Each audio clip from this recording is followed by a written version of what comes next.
USMLE-style question, basilar artery stroke and locked-in syndrome.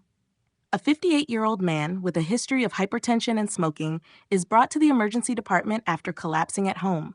On examination, he is awake and aware, but unable to move his limbs or speak. He can only communicate through vertical eye movements. Which of the following brain structures is most likely affected? A. Midbrain, B. Medial temporal lobe, C. Pons, D. Thalamus, E. Medulla, and C. Explanation. Locked-in syndrome results from a stroke affecting the ventral pons, typically due to basilar artery occlusion.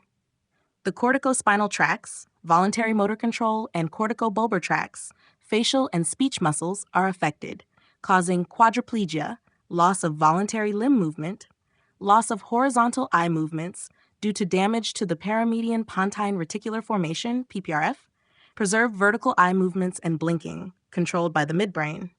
Intact consciousness, reticular formation spared. Why not the other choices?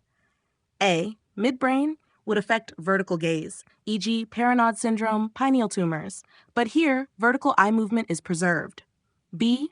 Medial temporal lobe, involved in memory, e.g. hippocampal damage leads to amnesia, not quadriplegia. D.